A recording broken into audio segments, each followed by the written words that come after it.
aircraft was also shot and he bailed out successfully. Then we have the first Indian citizen to travel in space, and he was from Indian Air Force. Wing Commander Rakesh Sharma, Ashok Chakra, a former Indian Air Force pilot, flew in Soyuz T-11 on 3rd April 1984 as part of the Soviet Intercosmos program. Yes, I have served in the Indian Army for over 37 years. I don't want to repeat what has already been said. But it was a life full of challenge. So many areas one could see, so many beautiful places one could visit, all part of the job.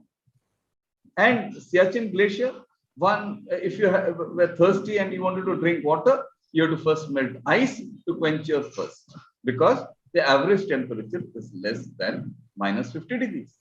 It's all ice, nothing else. You have to live on ice, eat ice, drink ice. And then adventure, yes, while serving in the valley, that means J&K, I escaped an IED blast, which was planted under my vehicle. But it was all good luck, I suppose, that I am here before you today.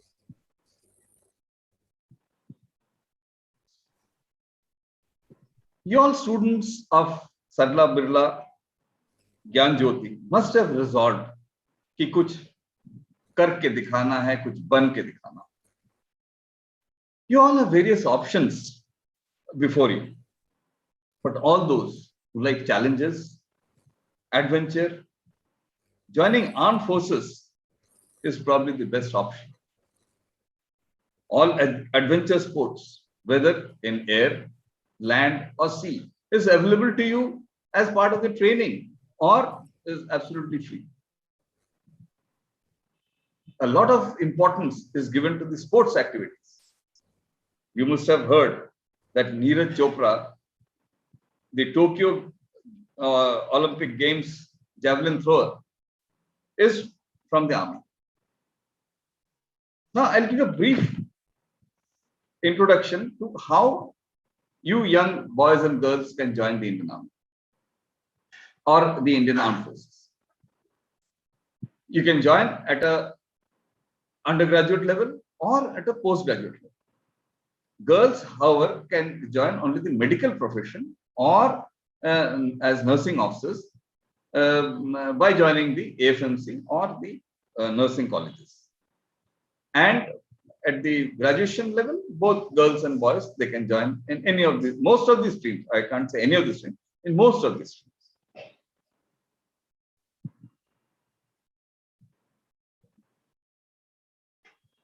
Okay, now that you have reached the 12th standard, you can encourage your younger brothers to join the armed forces through various schools. We have like Sainik School, Guwahati, and 5 military schools and 1 RIMC.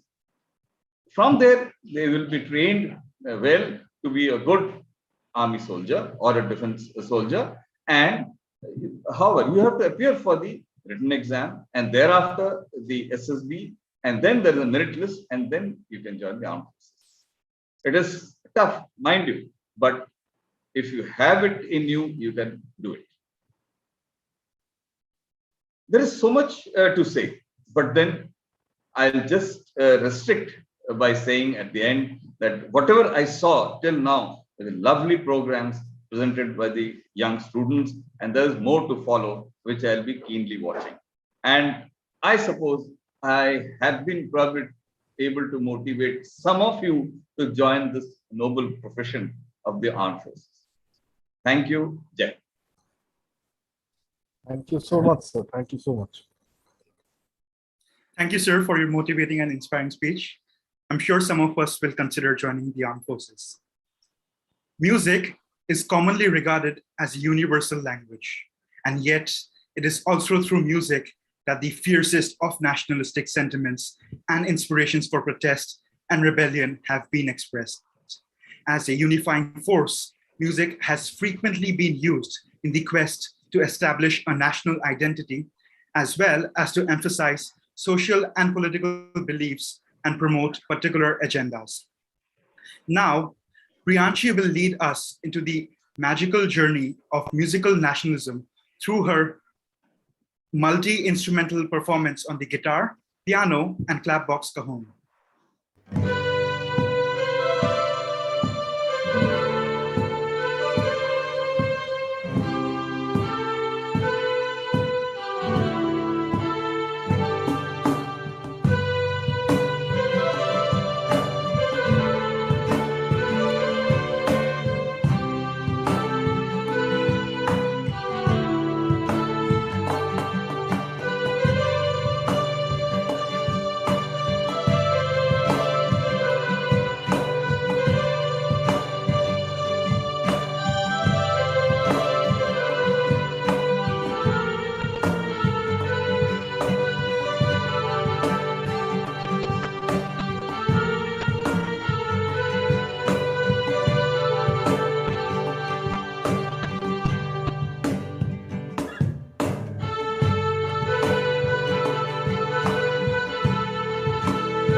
Tidiksha, you're muted. I'm sorry. That was really rejuvenating. Thank you, Priyanshi. So, Moitra, could you tell me which famous nationalist gave us the famous slogan, "Tum mujhe khoon do, main tumhe azadi dunga"? Perhaps the audience can answer this in the chat box. That would be great.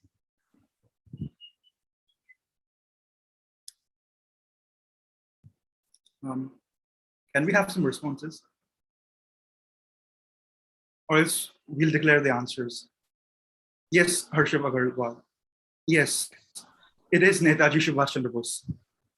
So this slogan was given by Subhash Chandra Bose, who was an Indian nationalist. The literal meaning of this slogan is, "Give me blood and I will give you freedom." Now, let us join Dishita and Rahil in the digitable tribute for the warriors of our nation.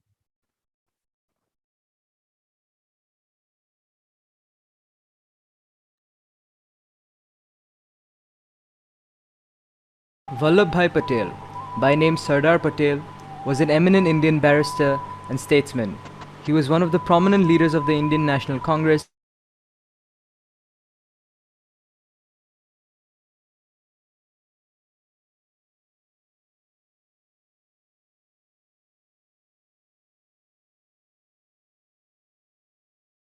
the prominent leaders of the Indian National Congress during the struggle for Indian independence.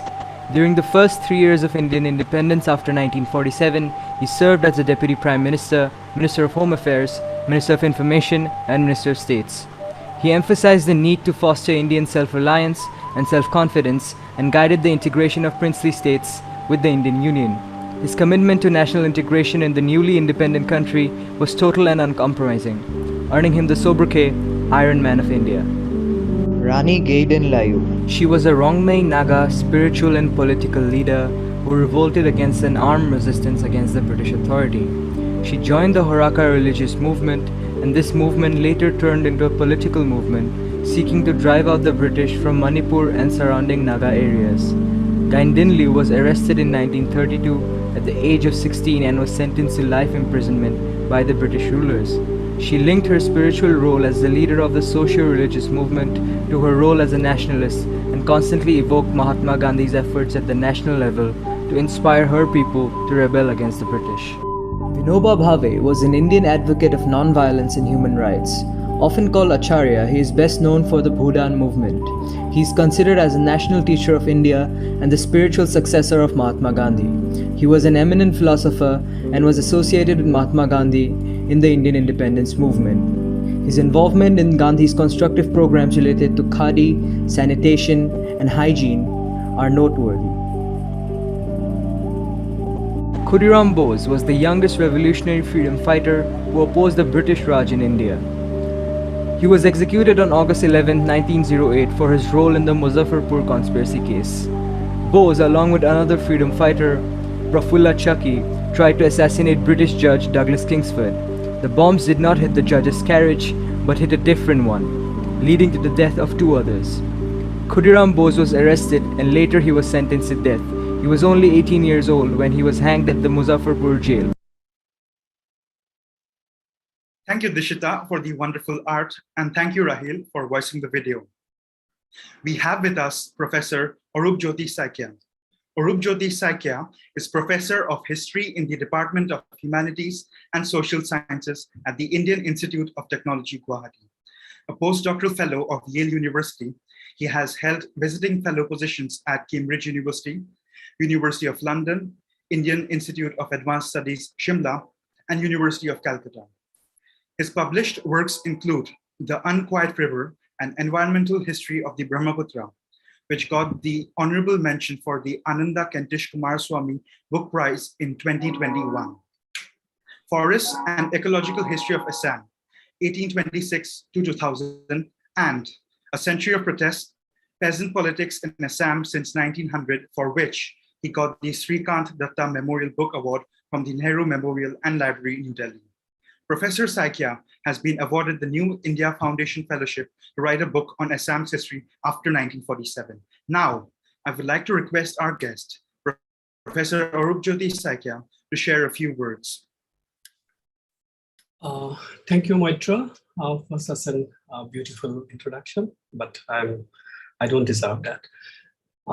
Respected Dr. Halder, Principal of Sarala, Birla, Gyan, Jyoti, Colonel Babul Chandra, respected teachers, students, and all the guests who are part of this virtual platform to celebrate our country's 75th Independence Day.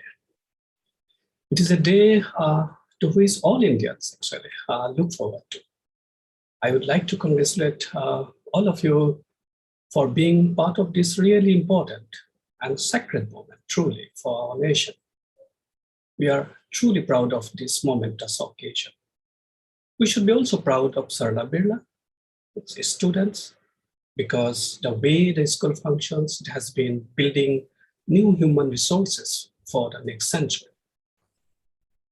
I have been meeting several young students bust out since a few years from this school. I enjoyed their company, talking for hours. One of the students from this school now wants to write a PhD thesis on Assam's history. I really enjoyed his company, talking to him for hours. So industrious, sincere, and all this owes to the school's training. Salute to the school. We are now standing at the doorstep of the 75th year of our country's very hard-earned independence. How does one summarize our forefathers, truly forefathers, heroic struggles to silence the might of the British Empire? You will agree that our modern identity, today's identity, that we are free man, of being a citizen of a free nation, came at a very considerable cost. This was a result of decades of political, social, intellectual struggles which silenced the might of the British Empire. The painful experience of our forefathers inspired those political, ideological, and economic struggles. Our forefathers were heavily taxed.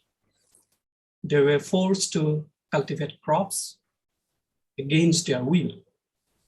Racial discrimination was common.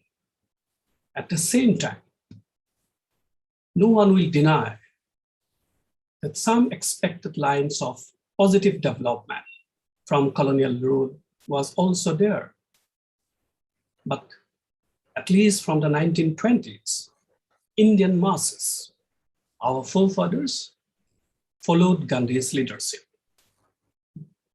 Indian masses, inspired by Gandhi's great, powerful political vocabulary, learned not to fear the mighty forces of the British Empire. Equally powerful was the resistance of Assam's population across valleys and hills, who refused to bow down to the might of the British colonial rule. More daring was our hill population's most imaginative resistance. In fact, well into the first decade of the last century, the British could not win over the population of modern-day Arunachal Pradesh. The colonial rule, however, left India economically demoralized and environmentally devastated. Towards the end of the colonial rule, misguided policies and priorities of the British Empire left millions hungry, leading to the death of an estimated 2 to 3 million Indians in Bengal dead in 1943. Meanwhile, early in the 1940s, as the British they were on the verge of the retreat, many in India's northeast faced invading Japanese forces. The residents of Nagaland, Manipur, and other areas, they valiantly withstood these threats. The unfolding crisis in India's northeastern region further facilitated the British retreat from India. And when finally freedom arrived, like Punjab and Bengal, Assam entered into deep trouble. One of her districts became part of East Pakistan after a referendum, and Assam's connectivity with the rest of India was briefly paralyzed. It took some time to recover from that situation, but the new condition never restored her old transport connections. This had long-term consequences on her future economic prosperity. Meanwhile, our freedom fighters also ensured that we prepared a very powerful constitution for this newly independent country. The country's leadership knew well that a constitution could help imagine the idea of our nation, and we can become part of that journey of our nation in the most meaningful and engaging way. Making this constitution was equally a challenging job. Not everyone was agreeable to only one set of ideas. Those who gathered in the August hall of the Constituent Assembly imagined the future of our country differently. Yet, it was through months of lengthy arguments, persuasions, and negotiations that consensus was arrived at. Simultaneously, Japan was also writing its own constitution. They hired experts from America to guide and help them frame their constitution. India was luckier not to fall back on global experts. However, it will be wrong to claim that global political thoughts did not find place in our constitution. A free nation after independence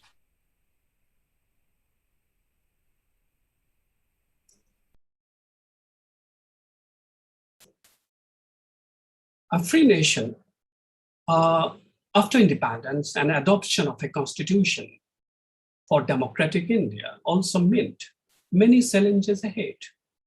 India needed to plan judiciously to recover from almost 2 centuries of economic devastation. But this was not so easy. The global economic and the political environment was not yet recovered from the devastation caused by the World War II. Indian leadership struggled against this harsh international and domestic economic environment to slowly rebuild her economy. But before that came the first ever general election of independent India, held between 1951 and 1952, against all challenges. Global observers were equally suspicious of India's ability and commitment to organize this election. India succeeded beautifully. She introduced adult franchise across gender and economic status. That was unbelievable. The grand success of this first election, which was inspired by our freedom fighters' promises, firmly put our country into the orbit of modern democracy. Since then, we have continued to march ahead in our journey of strengthening of our ideals of democracy, of striving for social and economic equalities. Equally, we have not also stopped from constantly critiquing and re-examining our country's success and failures. My dear students, I'm sure you will continue to engage with this soul-searching, critical engagement with our future, our past, which genuinely, in fact, this idealism of our anti-colonial struggle and our hard-earned independence, which genuinely inspired millions across the globe, should remain a matter of pride and source of solace for all of us, as we are doing today, right now. We are all children of a great journey of our freedom fighters. Why not I end my talk here by paying homage to our illustrious forefathers who brilliantly fought against our colonial masters intellectually, economically, politically, and ideally, and help us to become what we are today. Thank you for giving me this opportunity to share these few thoughts with all of you. Thank you so much. Thank you so much, sir. Thank you so much. Thank you, sir. Your speech was really inspiring, and so was our Indian history that we hold so much pride in. Moitra, do you know symbols can be used to instill pride and unity in a nation's population? National symbols are easily recognized entities that are used as means to communicate history and culture of a particular nation. Can you share some information regarding the significance of a national flag? Sure, Diksha. Our flag consists of 3 colors, with the Dharma Chakra in the middle. The top band is of saffron color, indicating strength and valor of our country. White in the middle represents peace and truth. The chakra with 24 spokes represents that there is life in movement and death in stagnation, stating the dynamism of a peaceful change. And lastly, green in the last band represents growth, fertility, and auspiciousness. It is really amazing to see the various changes that our national flag went through since its first inception. The evolution of the Indian national flag sailed through many vicissitudes to arrive at what it is today. In one way, it reflects the political developments in the nation. So, Moitra, can you name some of our national symbols and a monument of national significance? Lotus, our national flower, peacock, our national bird, and of course, the Red Fort, an important monument from where the Prime Minister addresses the nation. Yes, you're absolutely correct. On 15th August 1947, the first Prime Minister of India, Pandit Jawaharlal Nehru, raised the Indian national flag above the Lahori Gate of Red Fort in Delhi. On each subsequent Independence Day, the incumbent Prime Minister customarily raises the flag and addresses the nation. Thank you, Diksha. Let us now have a glimpse of fan art creations of Pracharya and Vinayak.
Thank you, Prachurja and Vinayak.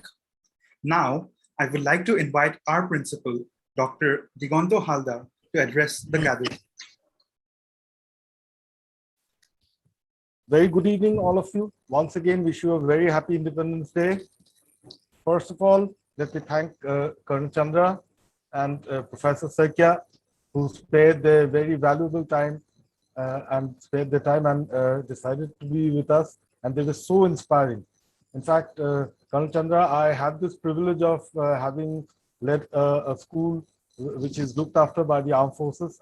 I could so well feel every pulse of what you said. There's a lot of takeaway from what Sir has told you today. In fact, the most challenging life and at the same time, I think the best life that can ever be lived. And you know, you really feel good being a part of the armed forces. You know that your contribution limits. Your true love for your country can be expressed in so many ways. But yes, of course, the other side is that minus 55 degrees centigrade. I don't know how Colonel Chandra could survive there in these drastic conditions, but that teaches you more about life. Moving on to Professor Sakya, sir, we are blessed. To be very honest, you know, I just thought that this shouldn't stop. You know, there's so much of takeaway from what you said, and you have interacted with our children. Earlier also, you still interact with them. That makes us feel even more stronger. We know that such people in the family make Sarala Birla what it is. Thank you so much. Once again, I wish all of you a very happy Independence Day. But before I finish, I'd just like to convey one thing to all my children here. Something that I said in the morning as well. Please let us all understand the true meaning of the word freedom. Freedom is truly a commitment. It is a feeling.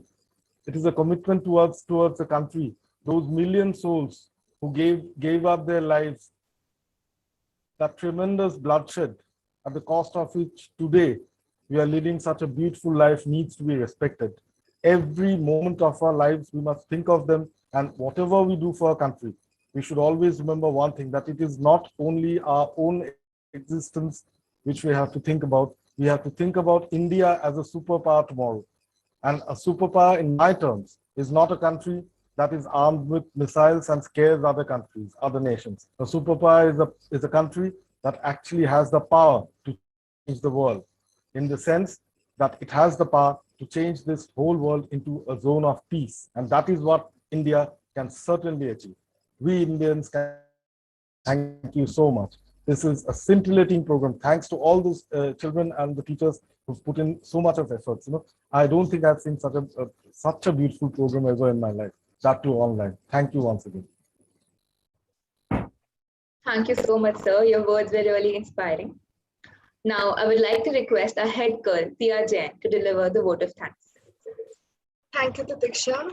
It gives me an immense pleasure to deliver the vote of thanks for this event to all the dignitaries present here. Good evening, respected principal, sir, respected guests, teachers, and my dear friends. There wouldn't have been a more appropriate way of paying tribute to freedom fighters in celebrating our 75th Independence Day than by witnessing such beautiful expressive art by our students. With the evening nearing to an end, I would like to thank our esteemed guests, Colonel B. Chandra and Professor Jyoti Saikya, for sparing their valuable time to grace the evening with their presence. I would like to thank Principal Sir for his steadfast support and constant guidance. I would like to thank all the students who have made this evening so special with their amazing talents. I would also like to extend my gratitude and appreciation to all the parents who have supported and guided the students who have performed today. Thank you, parents. I would like to thank Dipali ma'am for her untiring effort for live streaming of the entire event. I would also like to thank Maitra and Tatiksha for carrying forward the program. And last but not the least, I would like to thank all the teachers who had been the force behind the successful event. With this, we have arrived to the end of such an insightful event. As Nelson Mandela quoted, "Let freedom reign. The sun never set on so glorious a human achievement. Let the sun see all the great things meant for this country for years to come and never set." This is Maitreya and Diksha, signing off as your host for the evening. Thank you for being a part of this memorable day. Now, we would request everyone to rise for the national anthem.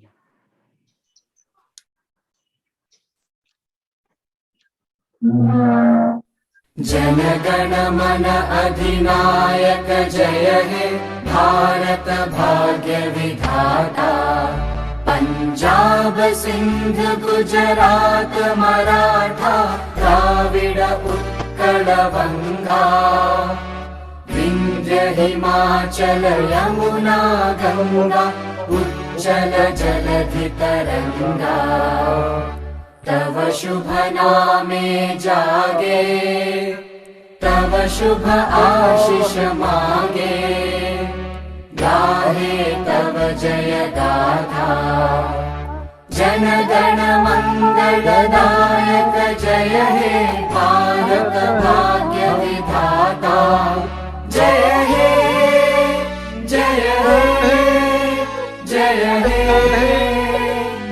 जय जय जय जय हे